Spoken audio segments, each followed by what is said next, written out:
good, YouTube? This your man Spill Dog. You know, I was thinking about something.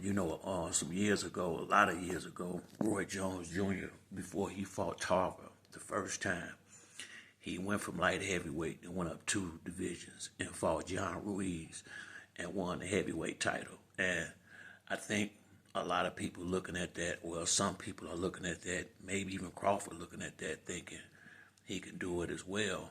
But the difference, I would say, is 2 things I would make different in that. One, Roy Jones was a freakish athlete with ridiculous speed and timing, and John Ruiz, he was not.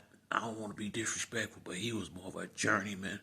That I think he beat Holyfield in his latter years to get that title, and John Ruiz was the heavyweight champion, but he wasn't looked at like that. Canelo is a pound for pound champion. It's a big difference. Canelo was pound for pound, to be honest with you, from the time Floyd left, basically until Earl Spence beat, Terrence Crawford beat Earl Spence, if we being honest about it. Canelo been pound for pound for years. You look at the people Canelo fought, Danny Jacobs, the real Floyd, Floyd when he was still on top of his game, Triple G,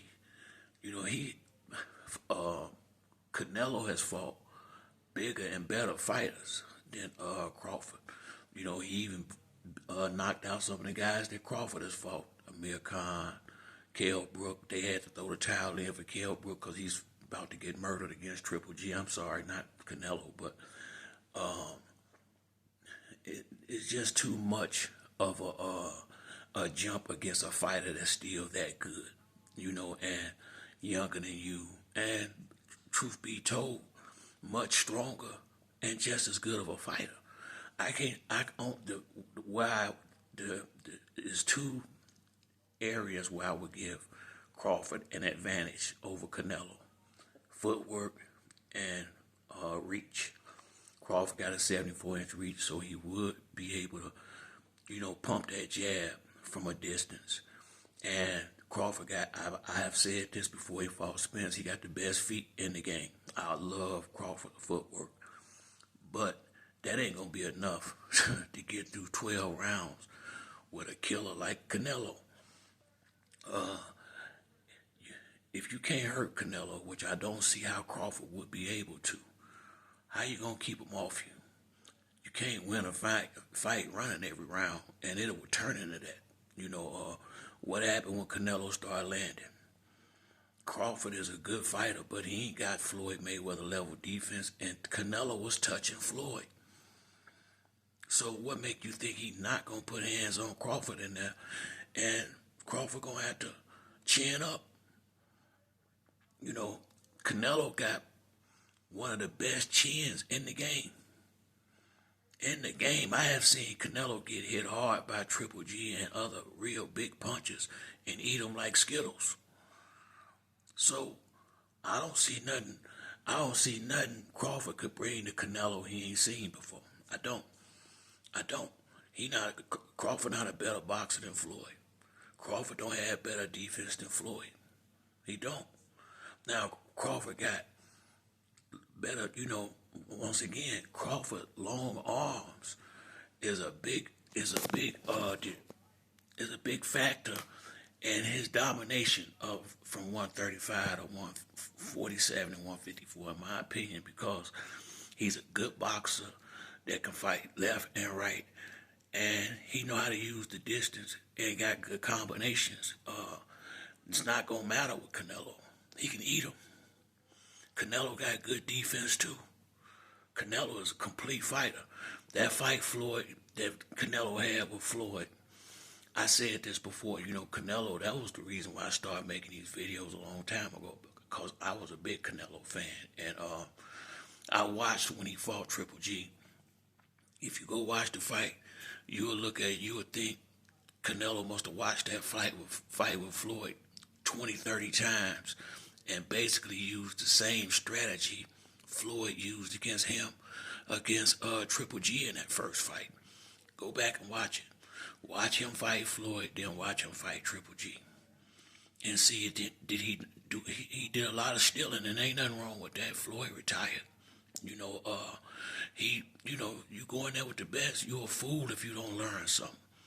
And he learned a lot in that fight. Like I say, man, Crawford is almost 40 years old. I mean, let's just be real, shit. And then, if he fight Canelo at 168 pounds, he ain't used to having all that extra weight on his legs.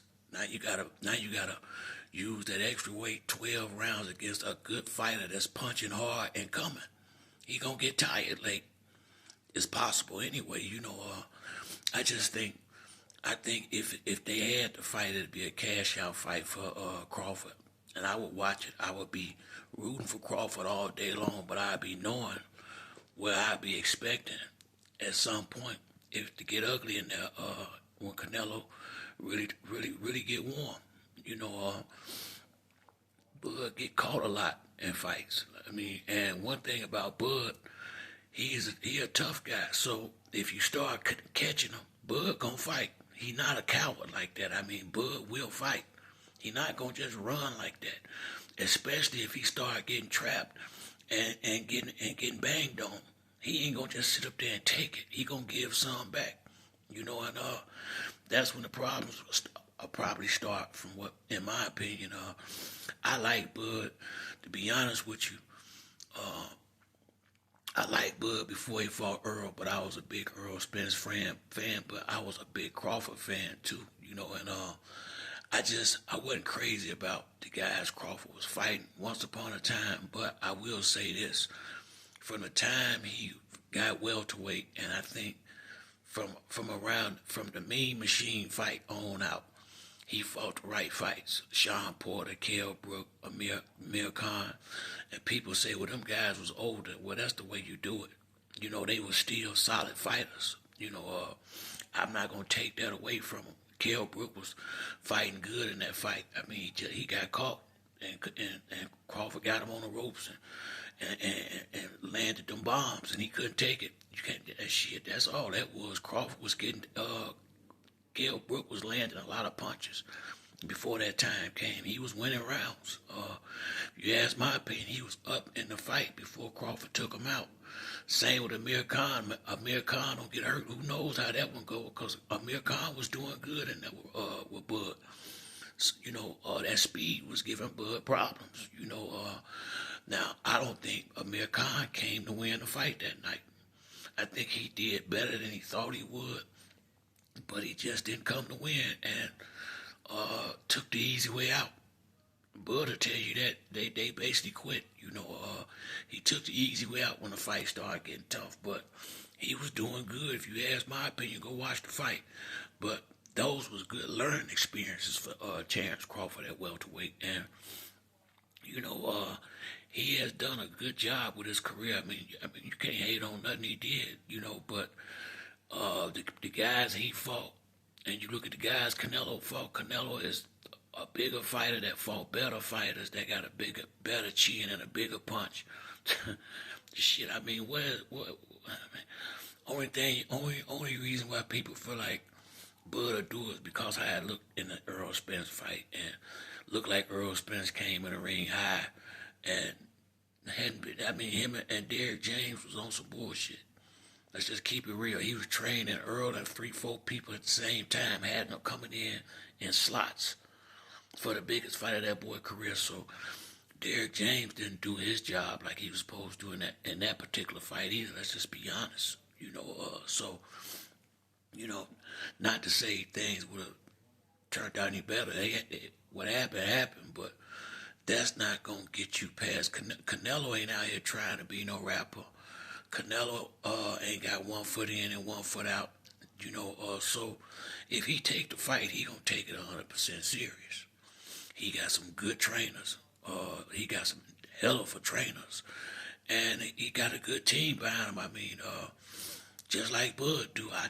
It's too many advantages, And that's why I think I saw somewhere Bud turned down $100 million. Damn right he did. He gonna want to get paid to get in there with Canelo. Cause he taking up. I mean, he could get hurt in there. And that's the thing. And see, that's my thing with this. I don't want to see none of these guys get hurt bad. You can get hurt bad in boxing.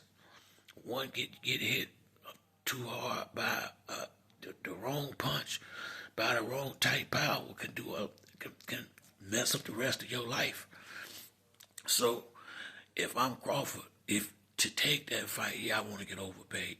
I ain't gonna tell you no lie, and I don't blame him. And the problem is Canelo called in all the shots. He called in all the shots if this go down. And it's gonna be Canelo way or no way. That is facts. So Bud don't have no leverage in that fight. The only leverage he got is he want to be in it. Canelo is the cash cow. He the man. Bud will not get nothing he want if Canelo don't want it. Simple as that. He got no negotiating power in this fight. None. Not a leg to stand on as far as negotiating power. Absolutely none. It's completely up to Canelo. That's how this is.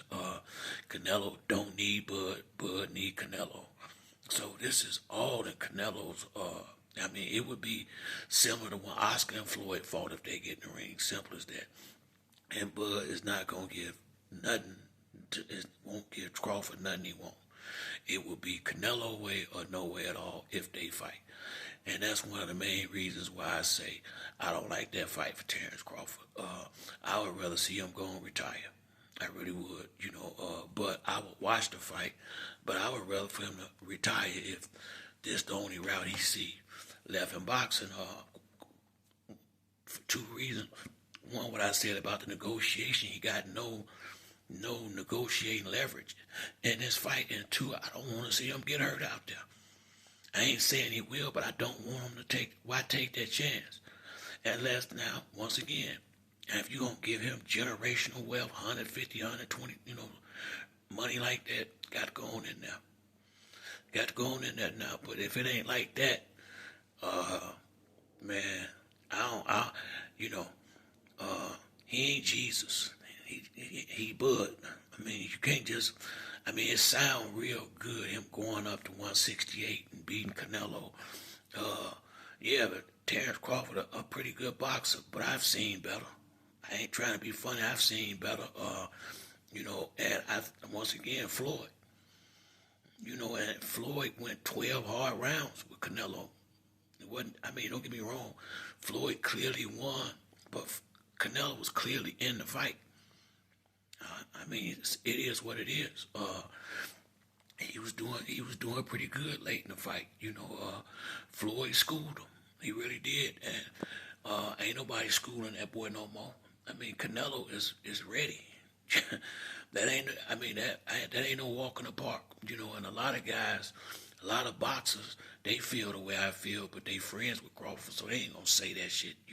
But they know that weight matter. They know power matter, and if it wasn't, if anybody, if you could just go up from 147 to 168 and be good, that shit would happen a lot. They got these divisions for a reason, honestly. And like I say, man, Roy Jones did it against a journeyman. Canelo ain't no damn journeyman. Canelo is a pound for pound champion at 140, 147, 154, 160, 168, 175. Come on, man. Come on now. At some point we got to be real here. At some point, we got to be real here. Crawford won at 135, 140, 147. That's a big difference. There's a big difference in a lot of weight. Crawford ain't fought no Danny Jacobs and Triple G's and Floyd Mayweather. He ain't fought them. He ain't been fighting them kind of fighters. He been fighting dudes that he had the advantage over most of them. Most of them he did. He had reach and weight. And when he was at 135, he had reach, weight, height. He had all the advantages, and until he got that 147 against, and it took so long for him and Earl Spence to fight that he had the advantage in that fight too. Earl had been out the ring 2 years, didn't get a tune-up. Crawford did. So this is a whole different ball game right here. This ain't no absentee fighter he getting in the ring with. Canelo ain't had no debilitating accident where he got threw out a Lamborghini in the middle of the street. None of that. Earl had injuries galore, detached retina, all kind of shit before they fought. So this is not the same situation. That boy will go in there and get hurt. So from here, man, I ain't gonna speak on this no more. But I will say this: I've heard a few people bring up the Roy Jones and John Ruiz topic, and John Ruiz was a journeyman champion who beat up a way past his prime Holyfield to get the belt. And Canelo is younger than Crawford, still somewhat in his prime, pound for pound champion, 5-6 divisions. Shit, I don't see it. But that's it for me on this video. If you like the video, hit the like and subscribe. Till the next time, it's your boy Spill Dog. I'm out.